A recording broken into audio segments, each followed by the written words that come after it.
WhatsApp everyone, welcome back to the channel in this another video, जहां पे आज हम लोग डिस्कशन करने वाले हैं सॉलिड्स का मतलब हम लोग डिस्कशन कर रहे थे basically properties of bulk matter की। हम लोगों ने बात की थी क्लास 11th के फिजिक्स का एक बेहतरीन सा चैप्टर है और उसके फर्स्ट पार्ट सॉलिड के बारे में पार्ट फर्स्ट में हम लोगों ने काफी कुछ डिस्कशन किया था। हम लोगों ने हुक्स लॉ तक कंप्लीट किया था। आज ये पार्ट सेकंड है जहां पे हम लोग काफी कुछ डिस्कशन करेंगे सॉलिड्स के बारे में, ठीक है। और आज का तो बेसिकली हमारा डिस्कशन रहेगा वो इस चैप्टर को कंप्लीट करने पे रहेगा। तो without wasting the time let's start the video. देखो, लास्ट टाइम हम लोगों ने एक बेहतरीन सा टॉपिक किया था। हम फर्स्ट पार्ट में हमने जहां पे छोड़ा था वो था आपका हुक्स लॉ। आई होप कि आप सभी ने पढ़ लिया होगा। हुक्स लॉ एक ऐसा लॉ है जो आपको एक्सप्लेन करता है relation between the stress and strain. ये हम लोगों ने लास्ट टाइम डिस्कशन किया था, ठीक है। और विद इन हम लोगों ने देखा था कि इसकी एक कंडीशन थी कि विद इन इलास्टिक लिमिट जो आपका स्ट्रेस है वो डायरेक्टली प्रोपोर्शनल होता है आपके स्ट्रेन के। ये बात हम लोगों ने लास्ट टाइम वीडियो में डिस्कशन किया था। यानी कि ये आपका क्या कहता है, आपका हुक्स लॉ कहता है आपका जो आपका स्ट्रेस है वो डायरेक्टली प्रोपोर्शनल किसके होता है, क्लास आपका स्ट्रेन के होता है। क्लियर। अब हमने देखा था इस डायरेक्टली प्रोपोर्शनल को जब हम लोग हटाते हैं तो हम यहाँ पे एक इक्वल टू का साइन लेते हैं और एक कांस्टेंट लेते हैं जिसका नाम क्या है, ई। क्लियर। और यहाँ पे हमारे साथ मल्टीप्लाई में क्या है, आपका स्ट्रेन है, ठीक है। अब यहाँ पे हम लोगों ने डिस्कशन किया था जो आपका ई है वो मल्टीप्लाई वाली डिजिट इधर आएगी तो डिवाइड में आ जाएगी। ये क्या बन गया आपका स्ट्रेस, अपॉन में क्या बन गया आपका स्ट्रेन। ये एक बहुत बेसिक सी चीज हम लोगों ने लास्ट टाइम डिस्कशन किया था, ठीक है। अब यहाँ पे अगर आप लोगों को याद हो तो हमने डिफाइन किया था जी, जो आपका ई है वो ई क्या था, ई था आप लोगों ने डिफाइन किया था कोफिशिएंट ऑफ इलास्टिसिटी कह सकते हो या फिर मॉडुलस ऑफ इलास्टिसिटी कह सकते हो। दोनों ही आप लोग कह सकते हैं, हम लोगों ने दोनों ही किया था, ठीक है। यानी कि हम लोगों ने क्या किया था, मॉडुलस ऑफ इलास्टिसिटी भी इसको नाम दिया था। क्लियर है। और एक नाम हम लोगों ने इसको दिया था कोफिशिएंट ऑफ इलास्टिसिटी, ठीक है। तो यहां से ये पूरा गेम स्टार्ट हुआ था, यहीं से मैं वापस स्टार्ट कर रहा हूं मॉडुलस ऑफ इलास्टिसिटी, ठीक है। तो आप लोग यहां से मैथमेटिकली कह सकते हो E is equal to the stress upon strain. ये फॉर्मूला हम लोगों ने कहां से अडॉप्ट किया है, ये किया है आप लोगों ने हुक्स लॉ से, according to Hooke's law. Clear है। तो यही डेफिनेशन होती है कि ये एक रेशियो होता है स्ट्रेस का स्ट्रेन के साथ विद इन इलास्टिक लिमिट। ये काफी इंपॉर्टेंट सी कंडीशन है, आपको याद रखना है। यानी कि मॉडुलस ऑफ इलास्टिसिटी क्या होता है, आपका रेशियो होता है। It is defined as the ratio of stress to the strain, corresponding strain produced within elastic limit is called elasticity. ये हम लोगों ने पढ़ा था, इलास्टिसिटी है, ठीक है। मॉडुलस ऑफ इलास्टिसिटी है, इसको ई से रिप्रेजेंट किया जाता है। क्लियर। अगर मैं इसकी एसआई यूनिट की बात करूं तो आप लोग ध्यान से देखो, अगर एसआई यूनिट हम लोगों ने लास्ट टाइम डिस्कशन किया था, स्ट्रेस की यूनिट क्या होती है, आप लोग कह सकते हो स्ट्रेस का जो फॉर्मूला होता है वो होता है आपका फोर्स पर यूनिट एरिया, आप लोग कह सकते हो, ठीक है। इसका कोई फॉर्मूला ही नहीं होता क्योंकि change dimension upon original dimension, यानी कि फोर्स पर यूनिट एरिया। इसकी यूनिट भी क्या हो सकती है, पास्कल हो सकती है या फिर आप लोग क्या ले सकते हो, न्यूटन पर मीटर स्क्वायर। यानी कि ये भी आपका कहीं ना कहीं किसकी तरह काम कर सकता है, जिसमें आप लोग कह सकते हो प्रेशर की तरह आपका ये काम कर सकता है। क्लियर। आई होप कि यहां तक आपको समझ में आ गया होगा। क्लियर। ये डेफिनेशन है किसकी, मॉडुलस ऑफ इलास्टिसिटी, या फिर आप लोग इसको एक नाम से और जानते हैं जिसको आप लोग क्या कहते हो, कोफिशिएंट ऑफ इलास्टिसिटी। अब बात करते हैं आपकी आगे कि आपका जो इलास्टिक मॉडुलस ऑफ इलास्टिसिटी है वो कितने टाइप का होता है। तो बेसिकली हम इसको तीन पार्ट में क्लासिफाई करते हैं। फर्स्ट जो आपका मॉडुलस होता है वो होता है आपका Young's modulus of elasticity, Y यानी कि इससे रिप्रेजेंट किया जाता है, ठीक है। दूसरा होता है आपका class bulk modulus of elasticity जिसको हम लोग बी से रिप्रेजेंट करते हैं। थर्ड होता है आपका शियरिंग मॉडुलस ऑफ इलास्टिसिटी जिसको हम लोग जी से रिप्रेजेंट करते हैं। आगे जाके हम लोग डिस्कशन करेंगे कि मॉडुलस ऑफ इलास्टिसिटी के कितने टाइप्स होते हैं, ठीक है। अब आगे चले तो ये तीनों टाइप्स जो मैंने अभी आपको एक्सप्लेन किए, फर्स्ट टाइप क्या है, young modulus of elasticity. Clear है, ये आपका फर्स्ट टाइप है। सेकंड क्या है आपका बल्क मॉडुलस ऑफ इलास्टिसिटी, ये सेकंड है। थर्ड क्या आपका मॉडुलस ऑफ रिजिडिटी या शियरिंग मॉडुलस ऑफ इलास्टिसिटी, इसको जी से रिप्रेजेंट किया जाता है, ठीक है। ये तीन टाइप के मॉडुलस ऑफ इलास्टिसिटी होते हैं, आप लोगों को अच्छे से इसको अंडरस्टैंड करना, ठीक है। अब वन बाय वन करते क्लास आपका डिस्कशन कि होता क्या है एग्जैक्टली, ठीक है, तीनों मॉडुलस में। तो सबसे पहले मैं आपको एक्सप्लेन कर रहा हूं Young modulus of elasticity. Young's modulus of elasticity आपका एक रेशियो होता है नॉर्मल स्ट्रेस अपॉन में longitudinal strain. Yes class, longitudinal strain. और लॉन्गिट्यूडनल स्ट्रेन का मतलब अगर आप लोगों को याद हो, ठीक है, हम लोगों ने देखा था increase in length of a substance, आप लोगों ने डिस्कशन किया था, ठीक है। तो यहाँ पे क्या हुआ था आपका इंक्रीज इन लेंथ, ठीक है, और इंक्रीज इन लेंथ की वजह से जो चेंज इन लेंथ आया अपॉन में ओरिजिनल लेंथ, वो हो गया था आपका स्ट्रेन, ठीक है। लेट अस कंसीडर कि कोई भी मैंने एक इलास्टिक रिजिड बॉडी लिया है, ये आपका कोई भी रिजिड बॉडी है, क्लियर है। इस रिजिड बॉडी से मैंने एक पाइप को या फिर एक वायर को बांधा हुआ है, क्लियर है।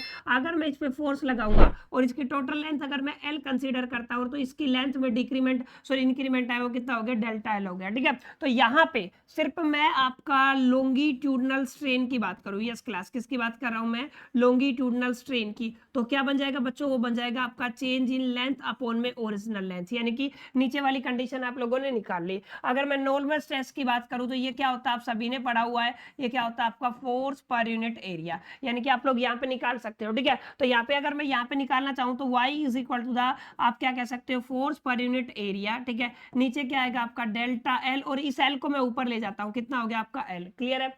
आई होप कि यहाँ तक समझ में आया होगा। और इसका एरिया ऑफ क्रॉस सेक्शन क्या हो जाएगा आपका, आपको पता है ये क्या बन जाता है आपका पाई आर स्क्वायर, यानी कि आप लोग क्या कह सकते हो, आप लोग कह सकते हो force multiply by length upon में आप लोग क्या कह सकते हो, पाई आर स्क्वायर इनटू में डेल्टा एल। यस, ये आपका फाइनल है आपका Young's modulus of elasticity, clear है। यंग्स मॉडुलस ऑफ इलास्टिसिटी का क्या फॉर्मूला है, force multiply by length upon में change in length multiply by क्या हो जाएगा आपका पाई आर स्क्वायर, ये इसका फॉर्मूला है, क्लियर है। बीइंग एन, ये आप लोग कह सकते हो Young's modulus of elasticity, modulus of elasticity इसकी भी यूनिट सेम रहेगी जो नॉर्मल मॉडुलस ऑफ इलास्टिसिटी की है, क्लियर। आई होप कि यहां तक आपको समझ में आ गया होगा। पहला जो आपका मॉडुलस ऑफ इलास्टिसिटी है, क्या बोला है क्लास, मैंने उसको बोला Young's modulus of elasticity, it is the ratio of normal stress to the longitudinal strain. अच्छा, नॉर्मल स्ट्रेस अपॉन में वॉल्यूमेट्रिक स्ट्रेन आ जाए तो वो बन जाता है आपका बल्क मॉडुलस ऑफ इलास्टिसिटी। आपको थोड़ा सा ध्यान में रखना है, यानी कि यहाँ पे क्या होगा, यहाँ पे वॉल्यूम डिक्रीज होता है। यस क्लास, अगर आप लोगों ने वॉल्यूमेट्रिक स्ट्रेन पढ़ा है तो आप लोगों ने देखा होगा वॉल्यूम क्या होता है, डिक्रीज होता है। हम लोगों ने पिछली क्लास में डिस्कशन किया था, ठीक है।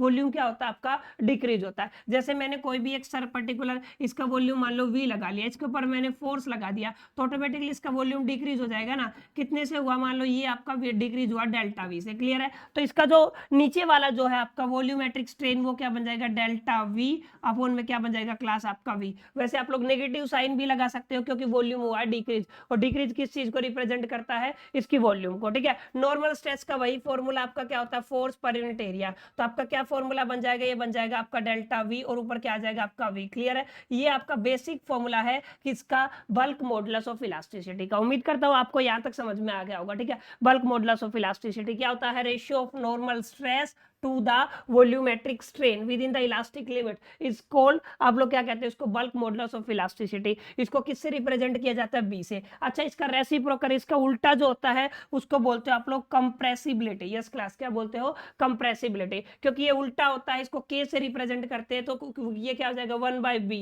B क्या होता है आपका बल्क मॉडुलस ऑफ इलास्टिसिटी। तो आप लोग क्या कह सकते हो 1/B, ये किसका रेसिप्रोकल हो गया आपका, बल्क मॉडुलस ऑफ इलास्टिसिटी का उल्टा क्या हो गया होगा, कंप्रेसिबिलिटी। और इसकी यूनिट आप लोगों को ध्यान में रखनी है पर newton metre square. CGS unit आप लोग क्या लिखोगे, पर डायन सेंटीमीटर स्क्वायर। जस्ट उल्टा किया है, क्या किया आप लोगों ने, जस्ट उल्टा, जो इसकी यूनिट है उसका रेसिप्रोकल कर दिया, ठीक है। आई होप कि यहां तक आपको समझ में आ गया होगा। ये दो तरीके के हमारे क्या हो गए हैं, मॉडुलस हो गए हैं, यंग्स मॉडुलस और दूसरा क्या है, बल्क मॉडुलस। तीसरा बहुत आसान, उसमें एंगल चेंज होगा, जिसको आप लोगों ने क्या बोला है, आप लोगों ने बोला सीयरिंग मॉडुलस ऑफ इलास्टिसिटी कह सकते हैं या फिर मॉडुलस ऑफ रिजिडिटी। इसकी डेफिनेशन सिर्फ आपको याद रखनी है, tangential stress to the shearing strain. ये क्या है आपका, ये इसको G से रिप्रेजेंट करते हैं, और ये क्या होता है क्लास आपका, ये होता है elasticity modulus of rigidity. Yes class, क्या बोलते हैं आप लोग इसको, मॉडुलस ऑफ रिजिडिटी। जी क्लास, क्या बोलते हो, modulus of rigidity. I hope कि आपको यहां तक समझ में आ गया होगा। बहुत आसान सी चीज है, बिल्कुल बेसिक है, अगर करोगे तो हो जाएगा क्लियर। ये तीनों तरीके के मॉडुलस हम लोगों ने डिस्कशन किए हुए हैं कि एग्जैक्टली क्या मीनिंग होता है और कैसे चीजें चलती है। यही मैंने लिखा हुआ, it is defined as the ratio ratio of tangential stress to the shearing strain within the elastic limit is called modulus of rigidity. Clear है। अब ये बात आती है नेक्स्ट आर्टिकल की आपके की, और नेक्स्ट आर्टिकल क्या कहता है आपका कि आपको करना है determination of young modulus of the material of the wire. कैसे आप लोग कर सकते हो, और आगे आपको फाइंड आउट करना है stress strain relationship in a wire. कोई भी वायर है उसका एक रिलेशनशिप बनाना है किसके बीच में, स्ट्रेस का और स्ट्रेन का। तो एक एक्सपेरिमेंट परफॉर्म किया। क्लियर है। एक्सपेरिमेंट को ऐसे एक पर्टिकुलर सॉलिड रिजिड के साथ लटका के उसके साथ वेट को क्या किया, बराबर इंक्रीज करते गए और रिजल्ट हम लोगों ने देखा। ठीक है। तो यहाँ पे क्लास हम लोगों ने स्ट्रेन को मेजर किया। क्लियर है। यहाँ पे क्या हो गया आपका स्ट्रेन, और यहाँ पे क्या हो गया आपका स्ट्रेस हो गया। क्लियर है। दो एक्सिस पे हम लोगों ने काम किया। ठीक है। अब हुआ क्या कि जब हम लोगों ने रीडिंग्स को नोट किया तो रीडिंग्स कुछ इस तरीके से वेरी किया। एक बार तो आगे जाके क्लियर है कुछ इस तरीके से, और फिर ऐसे मूव कर गया। ठीक है। तो यहाँ पे हम लोगों ने 3-4 पॉइंट्स को नोटिस किया। यहाँ तक ये वाला जो पॉइंट था, ये वाला ए रखा, फिर यहाँ पे क्या रखा, बी रखा, फिर यहाँ पे क्या रखा हम लोगों ने, सी रखा। यस क्लास, क्या रखा हम लोगों ने, सी। क्लियर है। यहाँ पे क्या रखा हम लोगों ने, डी पॉइंट, और यहाँ पे क्या रखा, पी। तो इस तरीके से एक्सपेरिमेंट क्या था, एक्सपेरिमेंट ये था कोई भी रिजिड बॉडी है। ठीक है। इसके साथ मैंने कोई भी वायर को क्या किया, मेजर किया। क्लियर है। फिर इसके साथ मैंने एक बहुत हैवी वेट को क्या कर दिया, लटका दिया। ठीक है। वेट को लटका दिया और हमने बराबर वेट को इंक्रीज किया, बराबर क्या किया है, इंक्रीज किया गया। जैसे जैसे वेट हम लोग इंक्रीज करते जाए कुछ इस तरीके का ग्राफ आपका आता जाएगा। वेरी इंपॉर्टेंट आर्टिकल है, इसको नोट कर ले और यहाँ से क्वेश्चन बनने के चांसेस है। ठीक है। तो इस तरीके से आप लोगों ने क्या किया है, इस ग्राफ को देखा। ठीक है। अब यहाँ से कुछ इंपॉर्टेंट रिजल्ट्स निकल के आए। ठीक है। रिजल्ट्स हम बता देते हैं। ठीक है। देखो ध्यान से, ये वाला जो ए पॉइंट हम लोगों ने देखा था अभी ए पॉइंट, यहां तक बराबर आपका हुक्स लॉ फॉलो हुआ। यस क्लास, क्या हुआ आपका, हुक्स लॉ फॉलो हुआ। ठीक है। ए के बाद चीजें बदली है। तो ए पॉइंट को हम लोगों ने बोला है प्रोपोर्शनल लिमिट, ओ से ए तक। तो जो ओ से ए तक जो ग्राफ बना आपका, उसको क्या बोला आप लोगों ने, प्रोपोर्शनल लिमिट। अच्छा, ए है, ए वो आपका इलास्टिक लिमिट है, इसके बाद इलास्टिसिटी खत्म हो जाती है। ठीक है। तो ए को क्या बोला है आप लोगों ने, ए को बोला है आप लोगों ने इलास्टिक लिमिट। क्लियर है। अब आगे चले तो बी है आपका यील्ड स्ट्रेस। क्या है आपका, बी है आपका यील्ड स्ट्रेस। क्लियर है, हम लोग पढ़ चुके हैं, ये क्या है आपका यील्ड स्ट्रेस। क्लियर है। अच्छा, सी पॉइंट है वो लोअर, नीचे कितना गया, यील्ड स्ट्रेस कितना गया। ठीक है। लोअर यील्ड स्ट्रेस आप लोग बोल सकते हो। ठीक है। मैंने शॉर्ट फॉर्म में लिखा है। अच्छा, जो आपका डी पॉइंट है वो क्या है आपका, अल्टीमेट स्ट्रेस पॉइंट है। यस, यहाँ पे क्या है आपका, यहाँ पे आपका ultimate stress point. Yes class, आप लोग क्या कह सकते हो, अल्टीमेट स्ट्रेस पॉइंट। और लास्ट में जाके यहाँ के बाद आपका ब्रेक डाउन हो जाता है और वो सब्सटेंस कन्वर्ट हो जाता है। ठीक है। यहाँ पे होता है आपका ब्रेक डाउन पॉइंट। ठीक है। तो यहाँ पे कुछ इसी तरीके की चीजें हैं। ये ग्राफ जो हम लोगों ने पहले डिस्कशन किया, ये यही चीज आपको बताता है। ठीक है। ये आपका इलास्टिक पॉइंट है। क्लियर है। ये यहाँ पे, यहाँ पे और यहाँ पे और यहाँ पे, ये लास्ट लिमिट है। इसके बाद तो ब्रेक डाउन स्टार्ट हो ही जाता है। क्लियर है। तो ये कुछ ऐसी चीजें हैं जो उसके जो भी आप लोगों ने वायर लिया उसके स्ट्रेस को, स्ट्रेन को अंडरस्टैंड करने में क्या करती हैं, हेल्प करती हैं। अब इसी ग्राफ के बेस पे बच्चों हम लोगों ने इसको 3 पार्ट में क्लासिफाई किया। पहला होता है डक्टाइल मटेरियल, सेकंड होता है ब्रिटल मटेरियल, थर्ड होता है इलास्टोमर्स। यस क्लास, इसी ग्राफ के बेस पे हम लोगों ने 3 कैटेगरी में इनको क्लासिफाई किया। फर्स्ट क्या है, डक्टाइल, सेकंड क्या है आपका ब्रिटल, और थर्ड क्या है आपका, वो है आपका इलास्टोमर्स। बहुत आसान है, अब आगे 1 बाय 1 करके समझते हैं। सबसे पहले डक्टाइल। डक्टाइल का मतलब क्या है, these are those material who shows the large plastic range, यानी कि क्या शो करते हैं, लार्ज प्लास्टिक रेंज शो करते हैं बियॉन्ड इलास्टिक लिमिट। किसके बियॉन्ड की बात हो रही है, बियॉन्ड इलास्टिक लिमिट। कोई भी ऐसा मटेरियल जो इलास्टिक लिमिट से आगे जाके क्या शो करे, आपका लार्ज प्लास्टिक रेंज शो करे, उसको क्या बोलते हैं आप लोग, डक्टाइल मटेरियल। जैसे ये break down is widely separated from this point of the elasticity. Example ले सकते हो सिल्वर का, कॉपर का, एल्यूमिनियम का, एटसेट्रा। ये सभी क्या है क्लास आपके, ये डक्टाइल मटेरियल है। अगला क्या है, ब्रिटल मटेरियल। वहां पे बहुत ज्यादा बड़ी रेंज थी, यहाँ पे बहुत छोटी रेंज आती है। ठीक है। यानी कि these are those material which shows the very small plastic range beyond the elastic limit, उनको क्या बोलते हैं आप लोग, ब्रिटल मटेरियल। ठीक है। अच्छा, एक इंपॉर्टेंट बात हो रहा है, इसके एग्जांपल्स आप लोगों को याद करने हैं, कास्ट आयरन और ग्लास। ये 2 ऐसे एग्जांपल है जो कौन से हैं आपके, ब्रिटल मटेरियल है। क्लियर है। थर्ड कैटेगरी है आपकी जिसको आप लोग क्या बोलते हो, इलास्टोमर्स। अब ये इलास्टोमर्स क्या होते हैं, these are those materials whose stress strain variation is not straight. उनका स्ट्रेस स्ट्रेन मटेरियल कैसा नहीं होता, स्ट्रेट नहीं होता, ऐसे सीधा चलता है, सीधा नहीं चलता, मतलब कोई ना कोई क्या रहता है, वेरिएशन रहता है। उसको क्या बोलते हैं हम लोग, इलास्टोमर्स। ठीक है। एग्जांपल हम लोग बच्चों याद कर सकते हो कौन कौन सा, आपका रबर ले सकते हो, इलास्टिक टिश्यू, ओर्ट्रा, या फिर आप large vessel carrying blood from the heart, ये सभी एग्जांपल ले सकते हो। ये किस में आते हैं? ये आते हैं आपके इलास्टोमर्स में, ठीक है। इनका जो वेरिएशन है, जो आपका किसका वेरिएशन, स्ट्रेस और स्ट्रेन का वेरिएशन, वो स्ट्रेट नहीं होता, क्लियर है, क्या नहीं होता, स्ट्रेट, ठीक है। तो ऐसे को क्या बोलते हैं आप लोग? Elastomers, clear. आई होप कि यहां तक आपको समझ में आ गया होगा। अब जब आप आगे चलोगे तो आगे आपको पता चलेगा एक आर्टिकल है जिसको आप लोग बोलते हो EAE। यस क्लास, आप लोग क्या कहते हो? EAE, ठीक है। इसका फुल फॉर्म आप लोगों के सामने है, क्या नाम है इसका? Elastic after effect. Yes class, क्या है आपका? Elastic after effect. अब ये इलास्टिक आफ्टर इफेक्ट क्या होता है? ठीक है, एक टेम्परेरी, अब देखो बहुत सारे मटेरियल होते हैं, हम लोगों ने देखा कि इस ऑब्जेक्ट के ऊपर अगर मैंने फोर्स लगाया तो क्या होगा? इसमें होगा डिफॉर्मिंग, यानी कि शेप चेंज हो जाएगा, क्लियर है। अब डिफॉर्मिंग है ना, तो दो चीजें होंगी, अब दो तरीके के सब्सटेंस होंगे, ठीक है, जो रीगेन करेंगे अपने शेप को इमीडिएटली। यस क्लास, रीगेन करेंगे कैसे? इमीडिएटली, क्लियर है। तो ऐसे एक कैटेगरी के होते हैं, ठीक है। कुछ डिले करते हैं, क्या करते हैं? डिले करते हैं, ठीक है। जो सब्सटेंस डिले करते हैं ना, और जिस प्रॉपर्टी की वजह से ये अपनी डिले करते हैं, उस प्रॉपर्टी को आप लोग क्या बोलते हो? उसको बोलते हो इलास्टिक आफ्टर इफेक्ट, क्लियर। यानी कि यही मैंने लिखा हुआ है, temporary delay in the regaining the original configuration.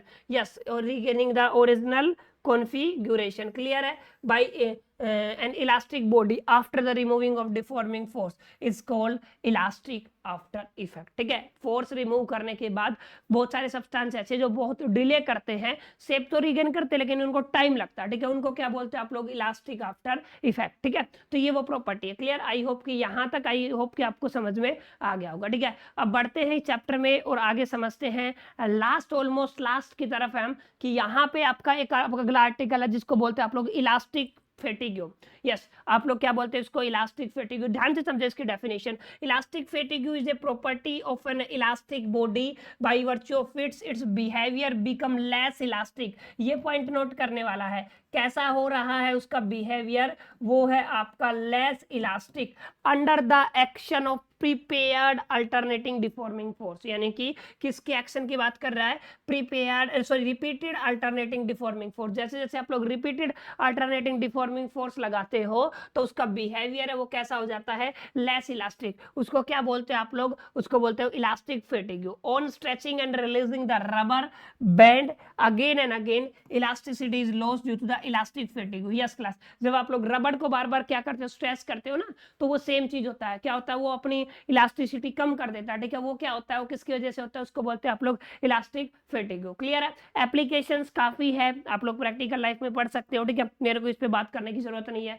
Clear है। हाँ, ये एक काफी इंपॉर्टेंट आर्टिकल है जो इस चैप्टर का लास्ट आर्टिकल है, जहां से क्वेश्चन आ सकता है। ये क्या है आपका? इसको बोलते हैं आप लोग पॉइजन्स रेशियो। क्या होता है? कोई भी कंडक्ट, कोई भी लेंथ, कोई भी आप लोगों ने वायर लिया जिसकी लेंथ L है और रेडियस कितना है R, ठीक है। चेंजमेंट आया, लेंथ में L है तो DL चेंज आएगा, अगर रेडियस में R है तो कितना आएगा? DR चेंज आएगा, क्लियर। तो ये चेंजमेंट आया। अब उसके बाद दो टाइप के स्ट्रेन होंगे, पहले वाले को बोलोगे लेंथ वाला स्ट्रेन, दूसरे को बोलोगे लेटरल स्ट्रेन। क्यों? क्योंकि इसकी रेडियस में चेंज आया, क्लियर है। और यहाँ पे लेटरल लॉन्गिट्यूडनल क्यों है? क्योंकि यहाँ की पे किस में चेंज आया है? इसका लेंथ में चेंज आया, ठीक है। तो जो पॉइजन्स रेशियो है ना, इन दोनों स्ट्रेन का कंपैरिजन है, क्या है? Lateral strain to the longitudinal strain, ठीक है, क्योंकि स्ट्रेन से स्ट्रेन कैंसिल हो जाएगा, इसलिए कैसा बनता है? ये यूनिट लेस क्वांटिटी होता है। यस क्लास, कैसा होता है ये आपका? ये होता है आपका यूनिट लेस क्वांटिटी, क्लियर।